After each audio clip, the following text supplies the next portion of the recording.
आज विशेष रूप से बता दें कि ये ज्ञापन पत्र जा रहा है माननीय कलेक्टर साहब के नाम से। माननीय नायब तहसीलदार साहब हमारे साथ मौजूद हैं और इस विषय से थोड़ा सा अवगत करा दें। हाल ही में कुछ हमारे व्यापारी साथियों द्वारा जो निर्णय लिया गया रविवार को बंदी, ये हमारे व्यापारी साथियों के ऊपर डिपेंड करता है कि उन्हें किस दिन बंद करना है। लेकिन इस उपरांत इनके द्वारा स्वयं कानून हाथ में लेके किसी की दुकान बंद कराना ये गैर कानूनी है।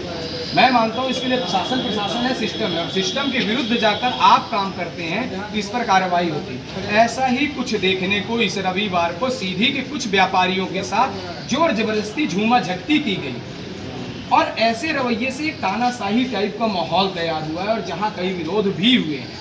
यहाँ तक कि मैंने खुद अपनी आंखों से स्वयं देखा और इसका विरोध करता हूँ कि आप छुट्टियां मनाएं, आपका ये राइट बनता है, लेकिन श्रम विभाग की जो नैतिक जिम्मेदारियां हैं, श्रम विभाग में जो अपना काम करना है तो आप उसे अपने कानून हाथ में ना लें। लॉ एंड ऑर्डर देखना पुलिस का विषय है, शांति भंग ना हो इसके लिए सबसे बड़ा विषय मैं आपको बता दूं इस विषय में क्या है। कुछ तत्वों द्वारा छोटे एवं अन्य व्यापारियों को साप्ताहिक दुकानें जबरन बंद कराने, डरा धमकाकर फर्जी जुर्माने की धमकी, यानी कुछ दिन पहले इन्होंने चोगा माइक बांधकर जुर्माने की भी धमकी दी गई कि 5,000 रुपये जुर्माना लगाया जाएगा। इसी संबंध में सविनय निवेदन है कि शिवसेना इकाई सीधी के संज्ञान में यह बात आई है कि हाल ही में कुछ तथाकथित व्यापारी साथियों द्वारा, हम कहते हैं हमारी यूनियन जो उन्होंने व्यापारी संघ ने बनाई है उनके द्वारा जो निर्णय लिया गया कि ये द्वारा छोटे व्यापारी सहित ठेले गुमची लगाने वालों एवं साप्ताहिक हाट में व्यापार करने वाले मेहनत कश नागरिकों को डरा धमकाकर उनकी दुकानें जबरन बंद करवाई जा रही हैं।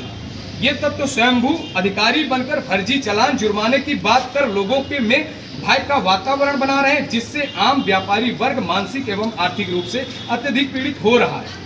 कई बार क्या होता है कि छोटे व्यापारी भी बड़े व्यापारियों से लेन देन करते हैं और ऐसे में वो सामने फ्रंटेशन में ना कर हम सामाजिक संगठनों तक बात रखते हैं, क्योंकि लेन देन भी उन्हें करना पड़ता है ऐसे व्यापारियों से।